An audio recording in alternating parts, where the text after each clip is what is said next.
Hello dear aspirants, આપ સર્વેનું અમારી YouTube channel game changing સાયકોલોજીમાં હાર્દિક સ્વાગત છે. આજના વિડીયોમાં આપણે પ્રોબેશન ઓફિસર, ચીફ ઓફિસર તેમજ અન્ય કેટલીક સરકારી પરીક્ષાઓ માટે સમાજ કાર્ય એટલે કે સોશિયલ વર્કમાંથી અવારનવાર પ્રશ્નો પૂછાતા રહે છે. તો એ અંતર્ગત આપણે જે કેટલાક ઇમ્પોર્ટન્ટ પ્રશ્ન છે એની ઓબ્જેક્ટિવ ક્વેશ્ચનના પર્સપેક્ટિવથી ચર્ચા કરી રહ્યા છે. તો આશા રાખું છું કે આ વિડીયો તમને હેલ્પફુલ બનતો હશે. And this is the part 7th of our series. જો તમે અગાઉના 6 વિડીયો જોયા ન હોય તો પ્લેલિસ્ટમાં જઈને એ વિડીયો પણ જોઈ લેશો. સાથે સાથે જે વિદ્યાર્થીઓ સોશિયલ વર્ક એટલે કે BSW અને MSW સાથે સંકળાયેલ છે તો તેમને પણ આ વિડીયોઝ જે છે ખૂબ ઉપયોગી સાબિત થશે. તો સૌપ્રથમ આજના પહેલા ક્વેશ્ચનની ચર્ચા કરીએ. Effective case work practice and electric approach is written by. આ બુકનું નામ આપેલું છે. ઓકે, બુકનું નામ શું છે? Effective case work practice and eclectic approach is written by. આ બુક કોના દ્વારા લખવામાં આવી છે? Effective case work practice and eclectic approach. Mary Richmond, Florence Hollis, H. Perlman and Joel Fisher. અસરકારક કેસ વર્ક પ્રેક્ટિસ એક સારગ્રાહી અભિગમ. તો આ પુસ્તકનું નામ તમારે યાદ રાખવાનું છે. અસરકારક કેસ વર્ક પ્રેક્ટિસ એક સારગ્રાહી અભિગમ. આ કોના દ્વારા લખવામાં આવેલું પુસ્તક છે? Option A Mary Richmond, option B Florence Hollis, option C H. Perlman and option D Joel Fisher. So here the correct answer is Florence Hollis. હવે ઘણા બધા વિડીયોઝમાં આપણે ઘણી બધી બુકોની ચર્ચા કરી છે. તો તમે એક જગ્યા ઉપર બુકનું નામ અને એના ઓથરનું નામ લખી લેજો, જેથી કરીને એક્ઝામના ટાઈમે ઇટ ઇઝ ઇમ્પોર્ટન્ટ અને તમારા માટે ઇઝીલી ક્વિક રિવિઝન થઈ શકે. તો આ બુક પણ અગત્યની છે. અસરકારક કેસ વર્ક પ્રેક્ટિસ એક સારગ્રાહી અભિગમ એટલે કે effective case work practice and eclectic approach which is written by Florence Hollis. બીજા ક્વેશ્ચનની ચર્ચા કરીએ. Which of the following is the first step in social case work? Okay, તમને પૂછેલું છે first step of the social work. Option number A treatment, option number B psychosocial study, option number C evaluation and option number D diagnosis. નીચેનામાંથી કયું સામાજિક case કાર્યનું પ્રથમ પગલું છે? સારવાર, મનોસામાજિક અભ્યાસ, મૂલ્યાંકન એન્ડ નિદાન. So here the correct answer is psychosocial study એટલે કે મનોસામાજિક અભ્યાસ. જો સૌપ્રથમ જે કોઈ સેવાર્થી છે આપણી પાસે આવશે ત્યારે એનો મનો એટલે કે માનસિક અને સામાજિક અભ્યાસ આપણે પહેલાં કરીશું. ત્યાર પછી એનું યોગ્ય નિદાન થાય. પહેલાં સારવાર કરીશું, પછી એનું નિદાન કેટલે હદે થયું છે એ કરશું અને પછી આપણે મૂલ્યાંકન કરીશું. સો તમને અહીંયા પૂછેલું છે ફર્સ્ટ સ્ટેપ. તો ફર્સ્ટ સ્ટેપ કયું આવશે? સાયકોસોશિયલ સ્ટડી એટલે કે મનોવૈજ્ઞાનિક ઢબે અને સામાજિક ઢબે આપણે પહેલાં જે તે વ્યક્તિ આપણી પાસે આવી છે સેવાર્થી એનો અભ્યાસ કરીશું. So here the correct answer is psychosocial study મનોસામાજિક અભ્યાસ એ કેસ કાર્યનું એટલે કે સામાજિક કે જે કેસ વર્ક છે એનું પ્રથમ ફર્સ્ટ સ્ટેપ છે. નેક્સ્ટ ક્વેશ્ચનની ચર્ચા કરીએ. Treatment in social case work involves. Okay, ટ્રીટમેન્ટમાં શાનો સમાવેશ થાય છે? Counselling, environmental modification, administration of social services, counselling, environmental modification and administration social services. સામાજિક કેસ વર્કમાં શાનો સમાવેશ થાય છે? કાઉન્સેલિંગ, પર્યાવરણીય ફેરફાર, સામાજિક સેવાઓનો વહીવટ કે સામાજિક સેવાઓનું પરામર્શ એટલે કે કાઉન્સેલિંગ, પર્યાવરણીય ફેરફાર અને વહીવટ. સો here the correct answer is D. જો કેસ વર્કની વાત કરીશું તો આપણે કાઉન્સેલિંગ કરશું એટલે કે જે તે વ્યક્તિ આપણી પાસે આવશે એની સાથે વાતચીત કરશું, એક રેપો એસ્ટાબ્લિશ કરશું. એન્વાયરમેન્ટલ મોડિફિકેશન, જે તે મુશ્કેલી પર્યાવરણીય ફેરફાર સાથે કેટલે અંશે કનેક્ટેડ છે તો એનો પણ અભ્યાસ કરશું. સાથે સાથે administration of the social services, જે સામાજિક સેવાઓ છે તો એનો પણ જે વહીવટ થાય છે એની પણ આપણે યોગ્ય ભાર મૂકશો એની ઉપર. તો આ બધા ત્રણ ફેક્ટરનો આમાં સમાવેશ થાય છે. એટલે કાઉન્સેલિંગ, એન્વાયરમેન્ટલ મોડિફિકેશન અને administration of the social service. અથવા તો એવો ઓપ્શન આપ્યો હોય ઓલ ઓફ ધી અબોવ યા ઉપર જણાવેલ પૈકી બધા જ, તો કરેક્ટ આન્સર આવશે આપણો all of the above D. Counselling, environmental modification and administration of social service. સામાજિક સેવાઓનું પરામર્શ, પર્યાવરણીય ફેરફાર અને જે સામાજિક સેવાઓનો વહીવટ, આ બધી જ વસ્તુનો સમાવેશ આપણા સામાજિક કેસ વર્કમાં થાય છે, એટલે કે જે સામાજિક કેસ વર્ક છે એમાં આ બધી જ સારવાર છે, આ બધા જ ટૂલ્સ છે એનો અભ્યાસ કરવામાં આવે છે. અગેન એક બુક અને ઓથરનો ક્વેશ્ચન છે, ખૂબ જ ઇમ્પોર્ટન્ટ છે. The book social work philosophy is written by. Okay, તમારે યાદ રાખવાનું છે સોશિયલ વર્ક ફિલોસોફી. જો કોઈ કે નોટ કરી હોય ઓથરનું નામ અને બુકનું નામ તો એ રિવાઇઝડ પર્પઝથી તમે કમેન્ટ બોક્સમાં લખી શકો છો. ઓકે, સોશિયલ વર્ક ફિલોસોફી નામનું પુસ્તક જે છે કોણે લખેલું છે? હર્બર્ટ બિસ્નો, લિન્ડોમેન, થોર્નડાઇક અને ટ્રેકર. સોશિયલ વર્ક ફિલોસોફી નામનું પુસ્તક કોના દ્વારા લખવામાં આવ્યું છે? Option A Herbert Bisno, option B Lindeman, option C Thorndike and option D Trecker. So here the correct answer is A. Okay, Herbert Bisno દ્વારા સોશિયલ વર્ક ફિલોસોફી નામનું જે પુસ્તક છે એ લખવામાં આવ્યું છે. આજના વિડીયોનો આપણો સેકન્ડ ઓથર અને બુકને લક્ષી ક્વેશ્ચન છે જે ખૂબ અગત્યના છે, તમને મેચિંગના ફોર્મમાં પણ પૂછાઈ શકે છે. Next question is who amongst the following is a leading contributor to our understanding of groups as a system. Okay, તમારે કહેવાનું છે કે નીચેનામાંથી જૂથ જે છે, એટલે કે આપણે વાત કરીએ છીએ ગ્રુપ્સની, તો ગ્રુપ્સને એઝ અ સિસ્ટમ તરીકે લીડ કરવા અને સમજવા તરીકેનું જે કન્ટ્રીબ્યુશન છે એ નીચેના પૈકી કોણે આપ્યું છે? બોગાર્ડસ, ડેવિડ, ટેલ્કોન પાર્સન્સ અને ગાર્વિન. સિસ્ટમ તરીકે જૂથોની નીચેનામાંથી સિસ્ટમ તરીકે જૂથોની જે સ્વીકૃતિ છે તો એના માટે કોણે અગ્રણી પ્રદાન અથવા તો યોગદાન કર્યું છે? Option A Bogardus, option B Davis, option C Talcott Parsons and option D Garvin. So here the correct answer is C. Talcott Parsons નામના જે વિદ્વાન છે એમણે આ જે ગ્રુપ છે, ગ્રુપ સિસ્ટમ તરીકે લીડિંગ કન્ટ્રીબ્યુટર એટલે કે understanding of a group as a system, જે ગ્રુપ છે એને એક સિસ્ટમ તરીકે અન્ડરસ્ટેન્ડ કર્યું છે, સમજ્યું છે અને એમનું જે લીડિંગ કન્ટ્રીબ્યુટર છે એટલે કે એમણે મહત્વપૂર્ણ યોગદાન આપ્યું છે, અગ્રણી યોગદાન કરતા છે. તો એનો ફોટો પણ તમે અહીંયા જોઈ શકો છો, ટેલ્કોટ પાર્સન્સ. તો here the correct answer is Talcott Parson. Again important question છે, ટિક માર્ક કરી લેજો.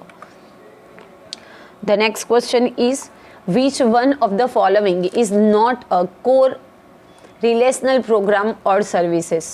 Okay, anti beggary program, prison welfare services, option C community base youth club and option D special school for juvenile offenders. Juvenile એટલે કે જે કિશોરો છે, બાળકો છે એના માટે કયો સુધારાત્મક કાર્યક્રમ અથવા તો સેવા નથી? અહીંયા તમને પૂછેલું છે કોરેક્શનલ પ્રોગ્રામ ઓર સર્વિસ, તો એન્ટી બેગરી તો એક જો તમને પ્રશ્ન પૂછેલો છે સુધારાત્મક કાર્યક્રમ નથી, તો બાકીના જે ત્રણ છે એ સુધારાત્મક કાર્યક્રમ છે. તો એન્ટી બેગરી પ્રોગ્રામ એટલે કે જે બેગર્સ છે, ભિખારીઓ છે, તો એના વિરોધી પ્રોગ્રામ કરવો, તો યસ એ છે.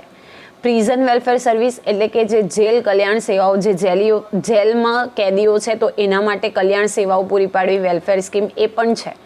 Okay, special school for juvenile offender એટલે કે જે કિશોર બાળકો છે એમણે અપરાધો કર્યા છે તો એના માટે એક વિશેષ શાળાની જોગવાઈ કરવી, તો એ પણ પ્રોગ્રામ છે. મને પૂછેલું છે કે કયો સુધારાત્મક કાર્યક્રમ નથી, તો કમ્યુનિટી બેઝ યુથ ક્લબ એટલે કે સમુદાય આધારિત આપણે જો યુથ ક્લબ બનાવીએ તો એ સુધારાત્મક કાર્યક્રમ નથી, એ તો મોટિવેશનલ છે કે યુવાઓ ભેગા થશે, એક ક્લબ બનાવશે, વિવિધ પ્રકારની એક્ટિવિટી કરશે. તો અહીંયાથી ભિખારી વિરોધી કાર્યક્રમ એટલે કે બેગર્સ અગેન્સ્ટ કાર્યક્રમ, anti beggary program, prison welfare scheme અને special school for juvenile offender આ પ્રોગ્રામ્સ છે, પરંતુ કમ્યુનિટી બેઝડ યુથ ક્લબ છે એ આજે સુધારાત્મક કાર્યક્રમ અથવા તો સેવા નથી. The next question is psychosocial theory was propogated by. Propagate કરવી એટલે કે પ્રચાર કરવો. સાયકોસોશિયલ થિયરીનો પ્રચાર કોના દ્વારા કરવામાં આવ્યો હતો? અગેન ઇમ્પોર્ટન્ટ ક્વેશ્ચન છે. સિગમન્ડ ફ્રોઇડ, સ્કિનર, હેમિલ્ટન અને પર્લમેન. જો તમને સિગમન્ડ ફ્રોઇડ અને સ્કિનરના પ્રયોગો અને એનું નામ ખબર હોય તો તમે કમેન્ટ બોક્સમાં કમેન્ટ કરી શકો છો. જે વિદ્યાર્થીઓ રાઇટ કમેન્ટ કરશે એના જે આપણે સ્ક્રીનશોટ અને એમની કમેન્ટ્સ છે આપણે નેક્સ્ટ વિડીયોમાં ડિસ્પ્લે કરીશું. તો તમને ક્વેશ્ચન પૂછેલો છે સાયકોસોશિયલ થિયરીનો પ્રચાર કોના દ્વારા કરવામાં આવ્યો હતો? Number A Sigmund Freud, number B Skinner, number C Hamilton and option D is Perlman. So here the correct answer is C. Hamilton દ્વારા જે આ સાયકોસોશિયલ થિયરી છે એનો પ્રચાર કરવામાં આવ્યો હતો. તો અગેન ઇમ્પોર્ટન્ટ ક્વેશ્ચન છે. The next question is blank helps in the reclassification of variables and causal interference. તો તમને આ બેઝિકલી સંશોધનલક્ષી પણ ક્વેશ્ચન ઇમ્પોર્ટન્ટ છે. તો એના ક્વેશ્ચન છે કે blank helps in reclassification of variables and causal interferences. Okay, શું છે જે ચલો એટલે કે જે વેરિયેબલ્સ છે એનું રીક્લાસિફિકેશન એટલે કે પુનઃ વર્ગીકરણ અને કેઝ્યુઅલ ઇન્ફરન્સીસ એટલે કે જે કારણભૂત અનુમાન છે એને જાણવામાં મદદ કરે છે. તો research design, analysis of data, sampling procedure and sampling frame. જો રિસર્ચ ડિઝાઇન તમે કયા મેટર ઉપર કેવી રીતે રિસર્ચ કરવા માંગો છો એ બતાવશે. તો એનાથી વેરિયેબલ અને સાથે સાથે એના રીક્લાસિફિકેશન સાથે એટલે કે એના વર્ગીકરણ સાથે કોઈ મતલબ નથી.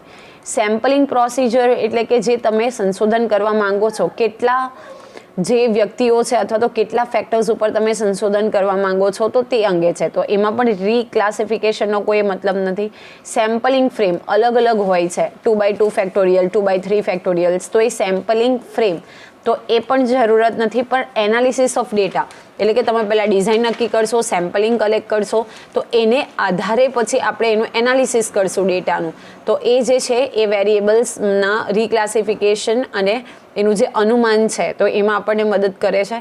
સંશોધન ડિઝાઇન, નમૂના લેવાની પ્રક્રિયા અને સેમ્પલિંગ ફ્રેમ, આ 3 નહીં આવે કારણ કે પહેલાં આપણે ડિઝાઇન નક્કી કરશું 1x2 ફેક્ટોરિયલ યા 2x2 ફેક્ટોરિયલ, પછી નમૂના લઈશું એટલે કે ડેટાનું કલેક્શન કરીશું, પછી સેમ્પલિંગ ફ્રેમ કરશું.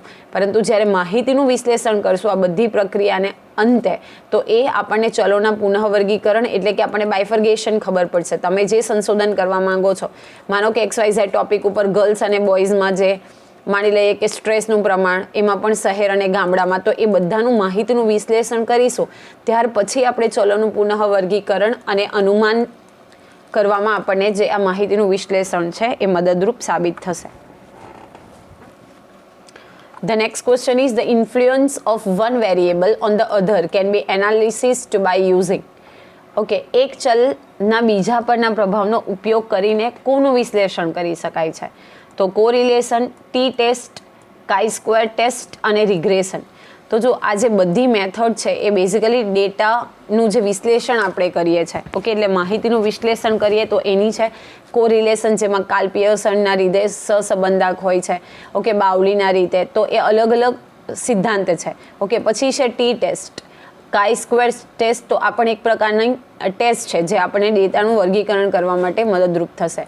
પણ જે રિગ્રેશન છે એનો ઉપયોગ કરીને આપણે એક વેરિયેબલ બીજા વેરિયેબલ ઉપર કેવી રીતે આધાર રાખે છે એટલે કે એની ઉપર કેવો પ્રભાવ કરે છે તો એ જાણવું છે. તો આપણે રિગ્રેશન જે ટેસ્ટ છે એનો ઉપયોગ કરી શકાય છે. Okay, correlation, T square, chi square test અને રિગ્રેશન. તો here the correct answer is regression. રિગ્રેશનનો ઉપયોગ કરીને આપણે એક ચલો બીજા પરના પ્રભાવનો કેવી રીતે પ્રભાવ કરે છે એ અંગેની માહિતી છે અને એનું વિશ્લેષણ છે એ કરી શકીએ છીએ. નેક્સ્ટ ક્વેશ્ચન છે which among the following does not come under the probability sampling. Okay, જે પ્રોબેબિલિટી એટલે કે શક્યતા અંગેનું જે સેમ્પલિંગ આપણે કલેક્ટ કરીએ છીએ, બનાવીએ છીએ, એમાં કોનો સમાવેશ થતો નથી, નોટ પૂછેલું છે. તો simple random sampling, stratified sampling, purposive sampling અને ક્લસ્ટર સેમ્પલિંગ. જો પૂછેલું છે પ્રોબેબિલિટી, તો રેન્ડમનો મતલબ જ થાય છે કે તમે એકદમ યાદ જ છે એક રીતે કોઈ પણ ચોક્કસ ડાયમેન્શન્સને ધ્યાનમાં નહીં રાખો, ડાયરેક્ટ સીધી રેન્ડમલી પસંદગી કરી લેશો તો એનો સમાવેશ નહીં થાય. કારણ કે આપણને શું પૂછેલું છે આમાં, પ્રોબેબિલિટી સેમ્પલિંગમાં કોનો સમાવેશ નથી થતો. તો સિમ્પલ રેન્ડમ સેમ્પલિંગ છે એ પ્રોબેબલ છે. ઓકે, કોઈ ચોક્કસ જે ડાયમેન્શન્સ છે એ નથી હોતા. સ્ટરીફાઈડ સેમ્પલિંગ એટલે કે સ્તરીકૃત, કોઈ એક સ્તરનો અભ્યાસ કરો છો રેન્ડમલી. પછી છે ક્લસ્ટર સેમ્પલિંગ એટલે કે એક ઝુમખું, તો એનો અભ્યાસ કરો છો. પરંતુ જો પર્પઝિવ સેમ્પલિંગનો અભ્યાસ આપણે કરીએ, આપણને ખબર જ છે કે કયો પર્પઝ છે, સ્ટ્રેસ છે, તો ગર્લ્સ અને બોયઝ, ઓકે, ગામડામાં કે શહેરમાં, તો એ પર્પઝિવ સેમ્પલિંગ છે. તો એનો સમાવેશ આ પ્રોબેબિલિટી સેમ્પલિંગમાં નથી થતો. પ્રોબેબિલિટી ઇટસેલ્ફ મીન્સ શક્યતા. તો આ જે રેન્ડમ સેમ્પલિંગ છે, સ્ટરીફાઈડ સેમ્પલિંગ છે અને ક્લસ્ટર સેમ્પલિંગ છે, એમાં રેન્ડમલી સિલેક્શન કરવામાં આવે છે. પર્પઝિવ એટલે કે હેતુપૂર્વકનું સિલેક્શન કરવામાં આવતું નથી. તો અહીંયા સી ઓપ્શન જે છે purposive sampling, this is the correct answer. તો આશા રાખું છું કે આ વિડીયોમાં તમને સમજ પડી હશે અને જો તમને વિડીયો પસંદ પડે તો લાઇક કરીને વધુ વિડીયોની અપડેટ્સ માટે અમારી ચેનલને સબસ્ક્રાઇબ કરવાનું ભૂલશો નહીં. Thank you for watching the video. Have a nice day.